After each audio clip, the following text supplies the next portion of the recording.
हमारे चैनल को सब्सक्राइब करें और बेल आइकन दबाएं। मैं हूं दयानंद शेट्टी और आप मुझे इंस्पेक्टर दया के नाम से जानते हैं। For more episodes of CID subscribe to live crime and hit the bell icon. एक बात बताइए, आपको ये कैसे मालूम कि वो डेक्कन क्वीन से आने वाले थे? उन्होंने पुणे से ही बुकिंग करवाई थी। मगर वो उस ट्रेन में बैठे या नहीं, ये नहीं मालूम आपको? ये तो नहीं पता। उनके पास मोबाइल फोन है? हाँ है, लेकिन बंद है, कोई उठा ही नहीं रहा है। अच्छा, आपने पुणे पुलिस में रिपोर्ट लिखवाई है? हाँ लिखवाई है, लेकिन अभी तक कुछ पता नहीं चला। वैसे आप करती क्या हैं? सर ये एक डॉक्टर है, हम दोनों कॉलेज में साथ में ही पढ़ते थे। आपके पति मुंबई में ठहरे कहाँ थे? सायन में, मंगल लॉज में। आपके पास राकेश का कोई फोटो तो होगा, लाई हैं आप?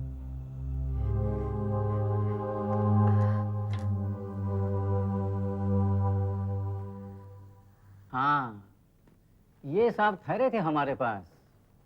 5 तारीख को आए थे, 2 दिन रहे और 7 तारीख को चले गए। 7 तारीख को चले गए। 7 तारीख को चले गए तो इनके पास कुछ ना कुछ सामान तो होगा ही। वो यहां से गए कैसे थे? टैक्सी वैक्सी तो मंगवाई होगी ना? जी हाँ, टैक्सी हमारे वॉचमैन ने ही मंगवाई थी। ये रहा वॉचमैन, इसी से पूछ लीजिए साहब।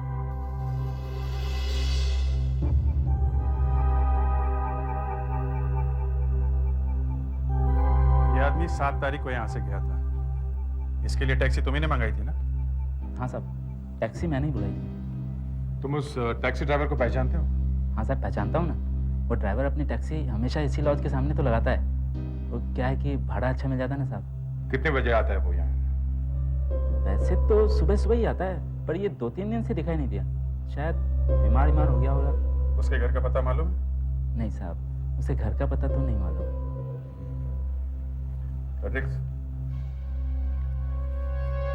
तुम टैक्सी यूनियन के ऑफिस में जाओ और उस ड्राइवर के बारे में पता करो। Yes sir. हम सीएसटी जाते हैं। रिजर्वेशन ऑफिस में जाकर डेक्कन क्वीन ट्रेन का रिजर्वेशन चार्ट निकलवाना पड़ेगा 7 तारीख को। मुझे नहीं लगता वो लोग हमें आसानी से चार्ट दिखाएंगे, पेपर वर्क बहुत होता है। वैसे मायूस मत हो दया, अभी तो अंदर घुसे भी नहीं। फिर भी रिजर्वेशन चार्ट ट्रेन के साथ पुणे जाता है फिर वापस आता है। एक कॉपी यहाँ भी तो रहती है ऑफिस में। चलो।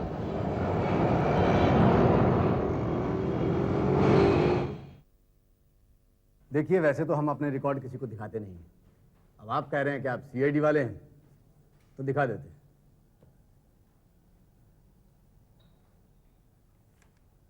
ये देखिए, ये है डेक्कन क्वीन का 7 तारीख का चार्ट। इसके मुताबिक राकेश कुमार की सीट का नंबर था CH14।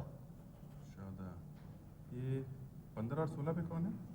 15 पे है कोई मिस अनीता और 16 पे है कोई मिस्टर मुरली। आपके पास इन दोनों का एड्रेस तो होगा? एड्रेस? हाँ। सर एड्रेस तो रिजर्वेशन स्लिप पर जो पैसेंजर भर के देते हैं वही होता है। वो आपको बाहर रिजर्वेशन काउंटर पर मिल जाएगा। अच्छा, ठीक है। ये 16 नंबर वाला मुरली तो अभी तक पुणे में ही है। और अनीता जो 15 नंबर सीट पे थी वो कहाँ है? वो पुणे से वापस आ गई है, हमने उसे बुलवा लिया है। आती ही होगी। ये आ भी गई है लगता है।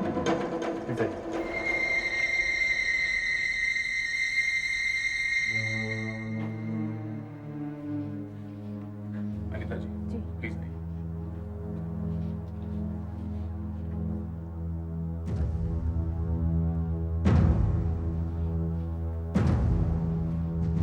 अनीता जी जी आइए बैठे। Thank you. माफ कीजिएगा, आपको यहाँ आना पड़ा। क्या लेंगे आप, चाय कॉफी? जी कुछ नहीं, मगर बात क्या है सर? दरअसल एक इन्वेस्टिगेशन चल रहा है। एक आदमी गायब हो गया है। जी हाँ, उसी के बारे में पूछताछ चल रही है। आप ये बताइए कि 7 तारीख को आप डेक्कन क्वीन से पुणे गई थी? जी हाँ, क्यों? हमें बस ये जानना था कि उस दिन आपके डिब्बे में ये आदमी आपके साथ था 14 नंबर सीट पर?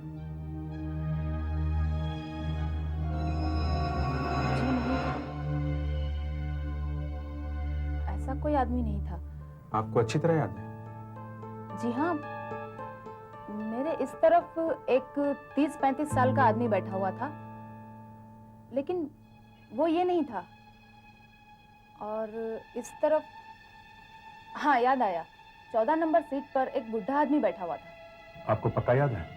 जी हाँ, क्योंकि वो ट्रेन चलने के काफी समय के बाद सीट पर आकर बैठा था और पूरे रास्ते वो सोता रहा और उसका सर जो है बार बार मेरे कंधे से टकराता था, इसलिए मुझे बहुत गुस्सा आ रहा था, तो इसलिए मुझे याद है सर।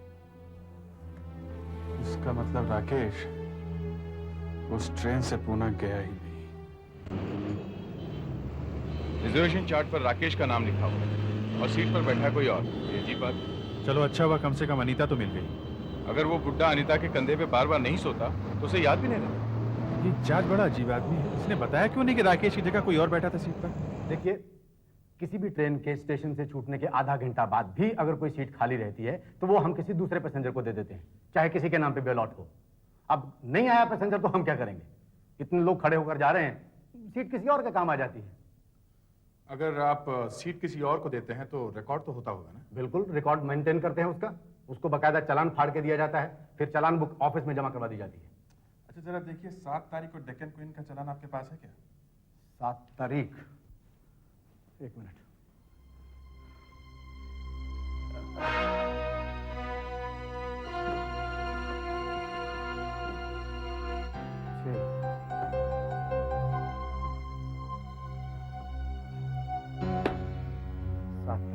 जी हाँ, ये है वो चालान बुक। अब उस पे अगर किसी और ने सफर किया होगा 14 नंबर सीट के ऊपर तो इसमें चालान कटा होगा।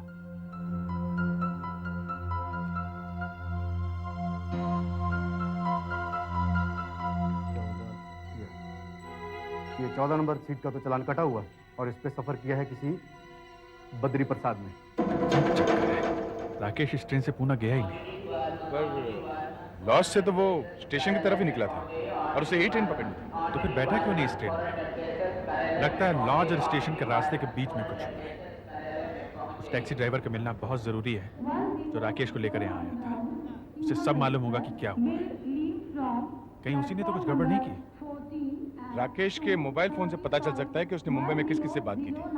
सर, हमने मोबाइल कंपनी के कंप्यूटर से राकेश के मोबाइल नंबर की लिस्ट निकाल ली है। इसमें वो सारे नंबर्स हैं जिस पर राकेश ने फोन किए और जो फोन उसे आए। Very good. तो क्या पता चला? सर, राकेश ने कुछ फोन तो अपने घर में ही किए थे, पुणे में। अच्छा, और सर, राकेश ने मुंबई में 3 अलग-अलग नंबर्स पर फोन किए थे। 3? किसके नंबर है ये? किस किस को फोन किया? सर, ये तीनों नंबर राकेश के दोस्तों के हैं। मैंने उनसे पूछताछ भी कर ली है। उन सबका यही कहना है कि राकेश ने उनसे पैसे उधार मांगने के लिए फोन किया था। उधार मांगने के लिए? हाँ सर। कितने पैसे उधार मांगे थे राकेश ने? 10 लाख रुपए सर। 10 लाख? ये 10 लाख रुपए उसे क्यों चाहिए थे? सर, ये तो राकेश ने उन्हें नहीं बताया था, लेकिन वो सब एक बात कह रहे थे कि राकेश बहुत घबराया हुआ लग रहा था। उसकी आवाज बड़ी डरी हुई सी आ रही थी। फिर किसी ने उसे ये पैसे दिए? नहीं सर। हेलो? हाँ फेडरिक्स। अच्छा ठीक है, हम लोग पहुंचते हैं वहां पर। बस टैक्सी ड्राइवर का पता चल गया है जिसकी गाड़ी में बैठकर राकेश स्टेशन गया था। 7 तारीख को इन साहब को तो अपनी टैक्सी में लेकर गया था? हाँ साहब, पर मैंने कुछ नहीं किया साहब। जो कुछ भी हुआ उसमें मेरी कोई गलती नहीं है साहब। क्या हुआ था उस दिन? जल्दी बता वरना पुलिस स्टेशन चलना पड़ेगा। जल्दी बता। हुआ यूं था साहब, मैं इन साहब को दादर स्टेशन ले जा रहा था कि अचानक इन्होंने कहा इस रास्ते से मत चलो, दूसरे रास्ते से चलो। दूसरे रास्ते से क्यों?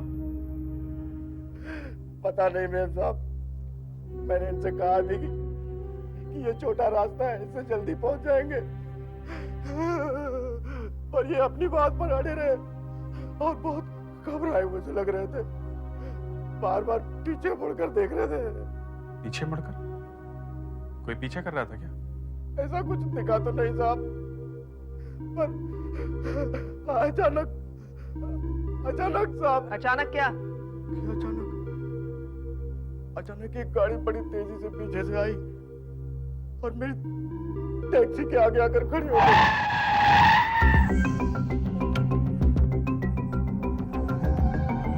उतर मार निकल बोला था ना मेरे से पंगा मत ले, बोला था ना।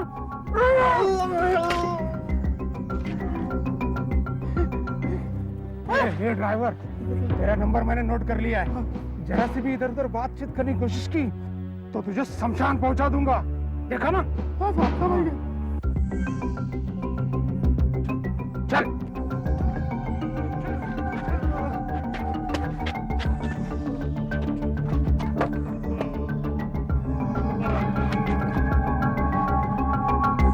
मैं जानता हूँ साहब, मुझे कुछ करना चाहिए था, पर मैं क्या करूं? मेरे घर में बीवी बच्चे हैं साहब। हाँ ये तो है, लोग हमेशा बीवी बच्चों की वजह से ही चुप रह जाते हैं। मुझे मालूम था साहब कि साहब की जान को खतरा है, फिर भी मैं पुलिस के पास नहीं गया क्योंकि साहब मैं बहुत डर गया था साहब। मैंने 3 दिन तक अपनी टैक्सी घर से बाहर नहीं निकाली थी साहब। अच्छा, वो आदमी दिखने में कैसा था? मतलब लंबा चौड़ा? नहीं, वो आपकी तरह लंबा चौड़ा नहीं था साहब, पर बातों में पूरा बदमाश था साहब। मुझे तो लगता था कि वो मुझे भी मार डालेगा, जैसे उसने उस साहब को मारा था। एक ही बार मारा था साहब। मुझे तो लगता है वो साहब जरूर मर गए होंगे। और कुछ याद है तुम्हें? साहब वो साहब, देखो डरने की जरूरत नहीं है। कुछ याद है? बार बार साइकिल की चेन वाला वो हाथ मेरी आंखों के सामने आ जाता है साहब। नंबर क्या था गाड़ी का? नंबर साहब? देखो मुझे मालूम है कि तुम्हें गाड़ी का नंबर याद होगा। क्या था नंबर? मैंने गाड़ी का नंबर देखा था साहब, मैंने गाड़ी का नंबर नोट किया था साहब। सर, बदमाशों की गाड़ी का नंबर नकली है। इसका मतलब राकेश को किसी ने पहले से ही किडनैप करने का प्लान बना रखा था। राकेश को अगवा अगर पैसे के लिए किया गया होता तो किडनैपर्स कोई ना कोई मांग जरूर करते, मगर ऐसा कोई फोन आया नहीं है। ये भी तो हो सकता है कि कोई राकेश को ब्लैकमेल कर रहा हो, क्योंकि वो 10 लाख रुपयों के लिए मारा मारा फिर रहा था। हो सकता है उसे किसी को 10 लाख रुपए देने हो।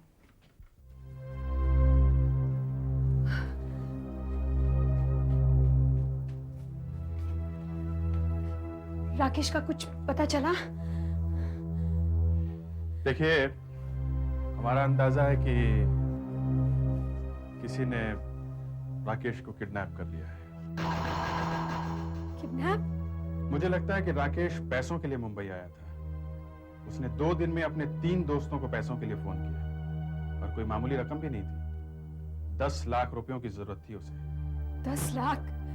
10 लाख रुपए तो हमने कभी एक साथ देखे ही नहीं है। 10 लाख तो बहुत होते हैं। देखिए, बुरा ना मानिए तो एक बात पूछूं, राकेश को कोई बुरी आदत तो नहीं थी, जैसे जुआ वगैरह? सर, ये तो बिल्कुल गलत बात है। जो आदमी लापता है उसी पर आप शक कर रहे हैं। हम उन पर शक नहीं कर रहे हैं, हम ये जानने की कोशिश कर रहे हैं कि राकेश को 10 लाख रुपयों की जरूरत क्यों थी। उन्होंने आपको कभी इसके बारे में कुछ बताया नहीं? जी नहीं, कभी नहीं। हाँ, उनका एक दोस्त है जैब, जो बार बार फोन कर रहा था।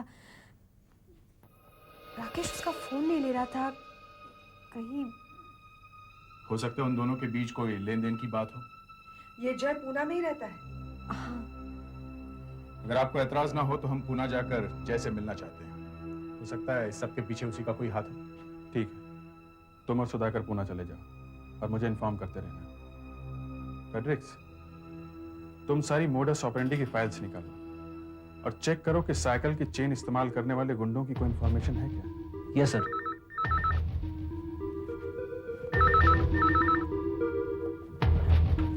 हेलो अभिजीत, एक लाश मिली। क्या? समुद्र के किनारे पर, बहुत बुरी हालत है। ओह, मुझे लगता है कि लाश कम से कम 3 दिन तक पानी में पड़ी रही, इसीलिए इतनी बुरी तरह से सड़ गई।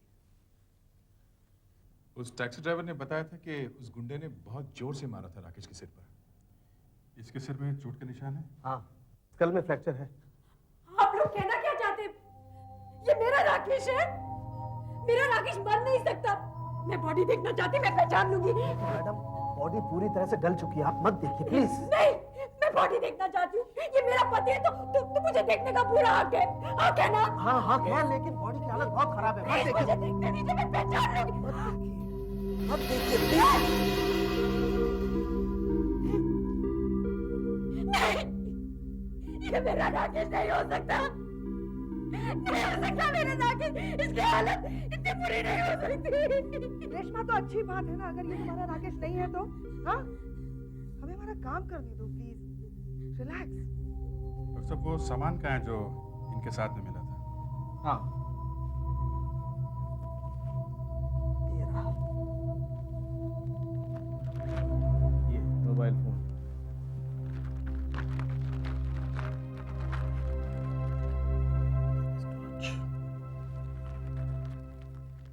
जरा ध्यान से देखिए, ये मोबाइल फोन और घड़ी राकेश की है क्या? प्लीज छूइए मत। हाँ, ये वैसी ही है जैसी राकेश के पास था। और ये चेन?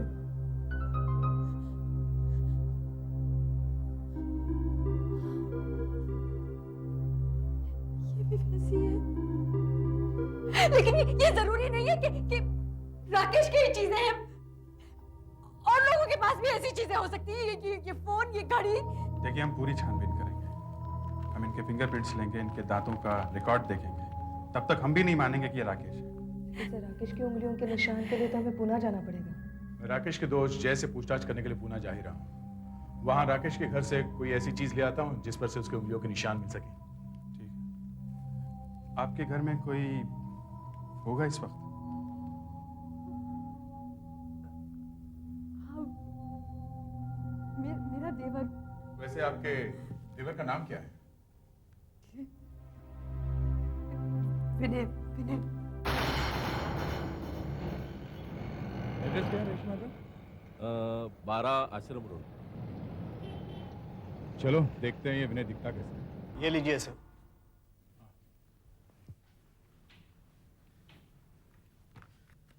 सर उसने एक बार उसके एक दांत का रूट कैनल करवाया था। अच्छा, शायद तभी ये एक्सरे निकाला होगा।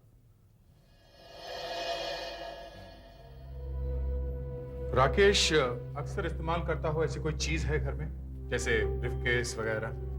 हमें राकेश की उंगलियों के निशान चाहिए। जी ब्रीफकेस तो वो अपने साथ ले गए, कुछ और यहाँ पे तो सब चीजों पे हम सबके उंगलियों के निशान है। और क्या हो सकता है?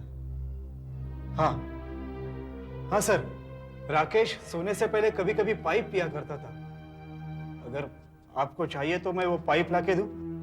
इस पाइप से मुझे एक अच्छा प्रिंट मिला, एकदम साफ, अंगूठे का है। अब इस लाश के अंगूठे का भी प्रिंट निकाल कर देखते हैं, दोनों मैच करते हैं या नहीं। देखो घबराना नहीं, मैं तो लाश देखता ही रहता हूं। अब इसे कांच की प्लेट पे रख के इसका फोटो निकालते हैं।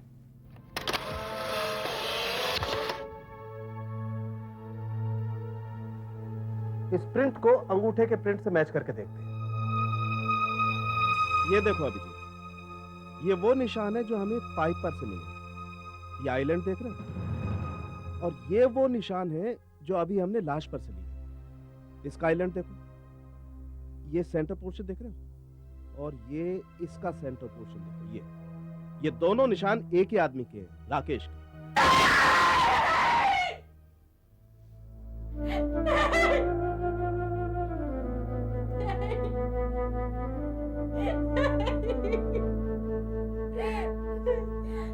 रेशमा रेशमा रेशमा रेशमा संभालो अपने आप को। यहाँ बैठो रेशमा। रेशमा जी, हमें अफसोस है कि हम आपके पति को जिंदा तो नहीं ढूंढ सके, मगर हम उनके कातिलों को जल्द से जल्द ढूंढ निकालेंगे। For more updates, subscribe to our channel, click the show links and enjoy watching the videos.